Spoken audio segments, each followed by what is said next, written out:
Evangelho, segundo Jesus, o Cristo, o Cordeiro Eterno, que tirou, tira e tirará sempre todo o pecado do mundo. É em nome de Jesus que ousamos olhar para Deus e para a vida e buscar o entendimento da Escritura.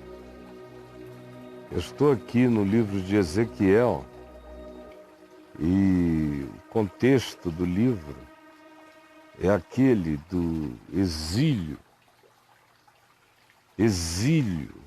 do povo de Israel,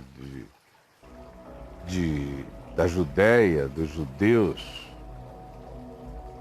em Babilônia.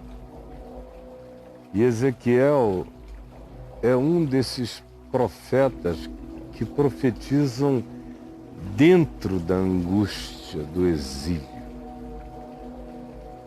Um exílio que aconteceu por causa de total desobediência, de empedernimento, de cinismo e de hipocrisia, que graçou, que tomou conta da alma do povo, junto com a idolatria e com toda sorte de iniquidade, injustiças, avarezas e violência. Então, você lê no capítulo 5, a primeira afirmação no verso 15 que diz: Eu, o Senhor, falei. No verso 17 do capítulo 5 diz: Eu, o Senhor, falei. Capítulo 6 inicia dizendo as coisas que viriam, como os altares todos seriam quebrados e como a espada viria sobre eles, como os filhos deles se tornariam cadáveres publicados na calamidade das ruas, das estradas, na cidade, todas as cidades destruídas. E aí o verso 7 diz: para que saibais que eu sou o Senhor. Ali em cima foi: eu, o Senhor, o falei. De novo, eu, o Senhor, o falei. No capítulo 6 vem a primeira declaração que diz: para que saibais que eu sou o Senhor. Aí ele diz: mas deixarei um resto. Alguns de vós escaparão da espada entre as nações, quando vocês forem espalhados pelas terras. Então se lembrarão de mim, esses que escaparem, que se esconderem entre os povos. Se lembrarão de mim, de que isso aconteceu com eles por causa do coração dissoluto, que se desviou da verdade e da justiça, por causa dos seus olhos que se prostituíram com os ídolos do poder, do dinheiro, da riqueza, de qualquer que seja a simbolização. Saberão então nesses dias que eu sou o Senhor, e que eu não falei em vão tudo o que eu lhes tenho falado, mas eles só cairão em si quando acontecer. De novo no verso 13, ele diz: depois de descrever calamidades contínuas e consequenciais, uma decorrendo da outra, como fenômeno verificável. Então sabereis que eu sou o Senhor, quando aí vem novas descrições de calamidades, de experiências de angústia, que esse povo a quem ele chama de casa rebelde terá que viver para saber que quando ele fala, ele cumpre. Eu, o Senhor, falei, eu, o Senhor, falei. E para que saibais que eu sou o Senhor, saberão que eu sou o Senhor, então sabereis que eu sou o Senhor. e descreve mais algumas calamidades, e no verso 14 ele conclui dizendo: então saberão que eu sou o Senhor. Isso ainda vai ser repetido no capítulo 7, no verso 4. Então sabereis que eu sou o Senhor. Ainda no capítulo 7, no verso 6. Então sabereis que eu, o Senhor, é que firo. E saberão no fim do capítulo 7, no verso 27, outra vez ao final. Então saberão que eu sou o Senhor. Isso é absolutamente forte quanto a determinar a psicologia humana. Começa-se dizendo: eu, o Senhor, falei. Essa voz superior, que quem discerne como voz de Deus sabe que é voz de Deus.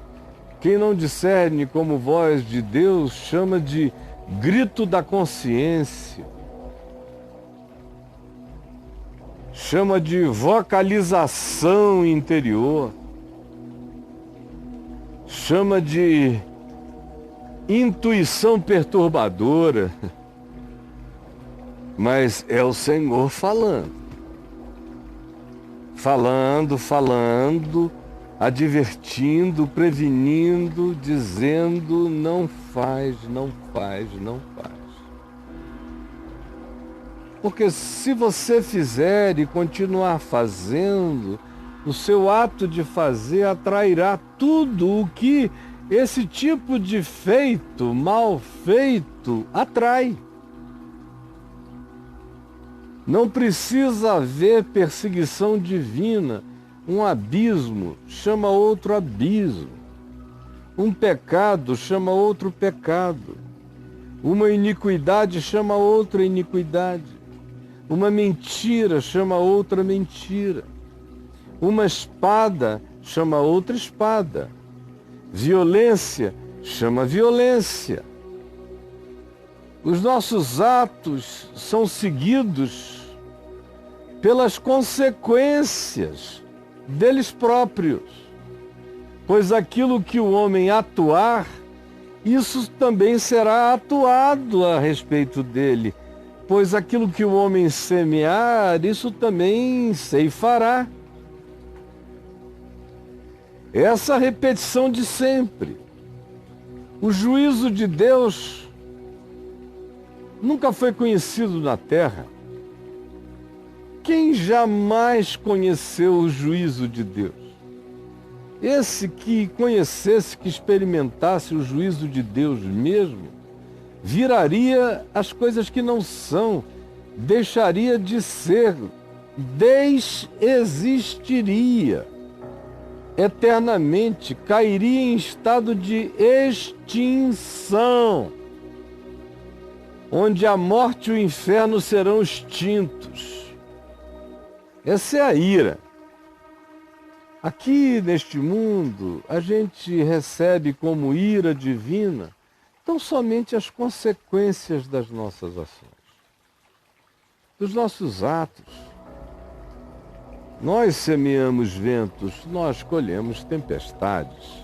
Somos nós, sempre nós, porque violamos essa voz que diz: eu, o Senhor, falei. Eu, o Senhor, falei. E nós recalcitramos e vamos contra. E aí começamos a aprender que o Senhor é Deus, para que saibais que eu sou o Senhor. Mas se o meu coração não se quebranta, de novo amontoa-se um outro brumadinho, um outro rejeito de construção amontante,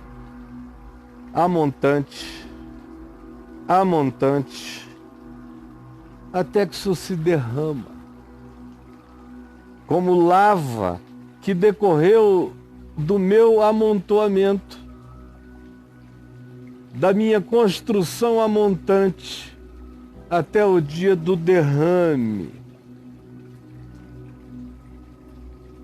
Eu faço a minha sepultura. Eu construo a barreira que me matará. E eu vivo e tenho uma relação de dependência com aquilo que me mata. Me torno escravizado e fissurado justamente por aquilo que me extermina. Mas Deus insiste para que se abra os olhos e se saiba quem é Ele. Para que se abra o entendimento e se discina quem é Ele. Isso se repete, se repete. Em outras palavras, ele está dizendo, a existência grita a minha palavra. Será que vocês não podem ler os sinais dos tempos e as consequências das vidas de vocês?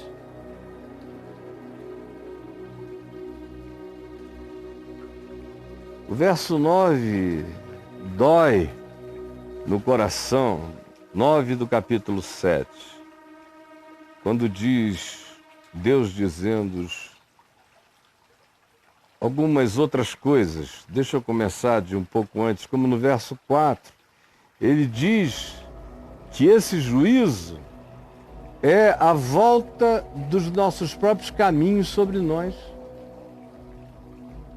Os meus olhos não te pouparão, nem terei piedade de ti, mas porei sobre ti os teus próprios caminhos. E as tuas abominações cairão sobre ti. Sabereis que eu sou o Senhor. De novo, no capítulo 7, no verso 8, se diz, segundo os teus caminhos, agora em breve derramarei,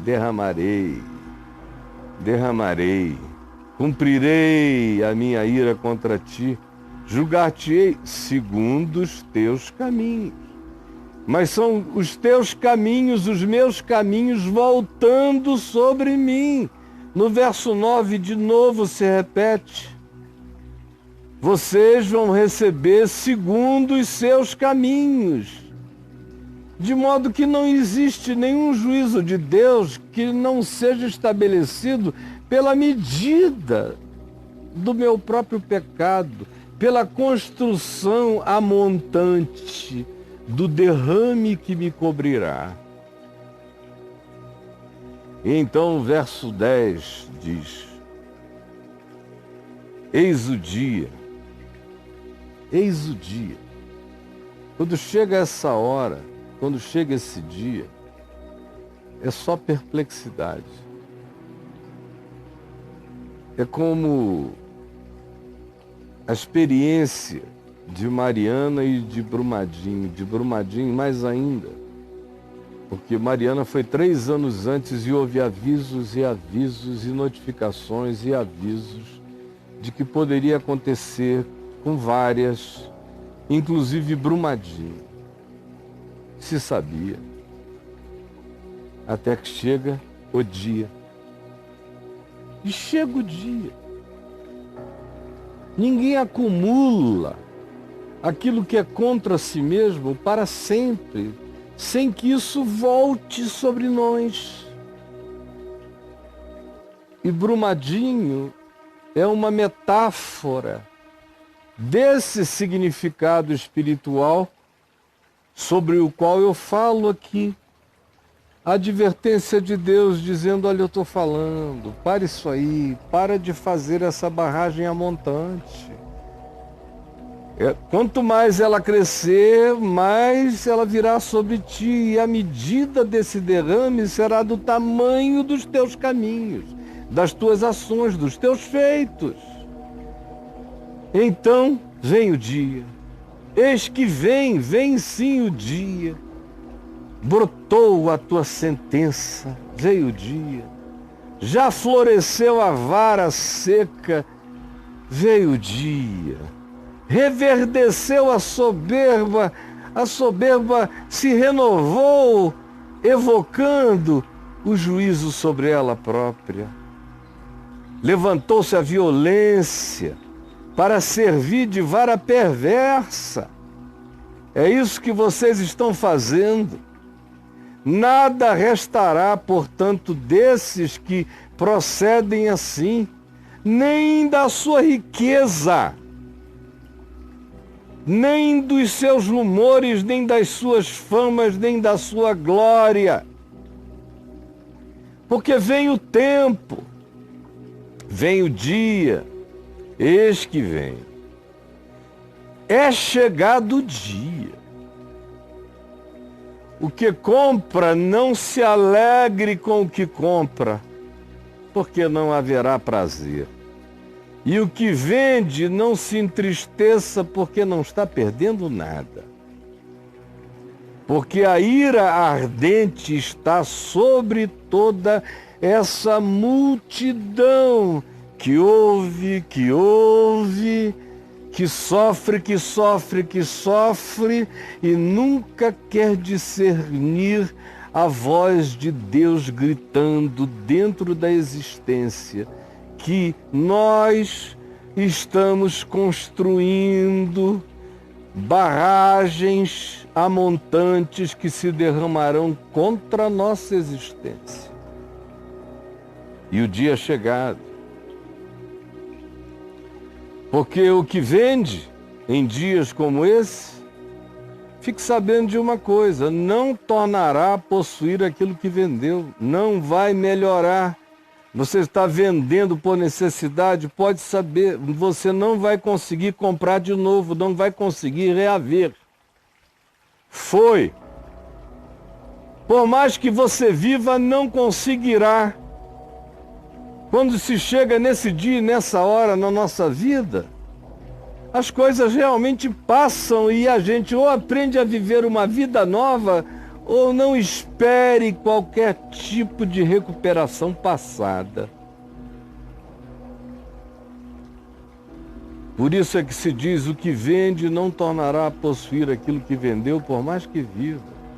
Porque a profecia contra essa multidão não voltará atrás, vai se cumprir, vai se derramar, vai chegar o dia e a hora, e chegou, está aqui, está às portas.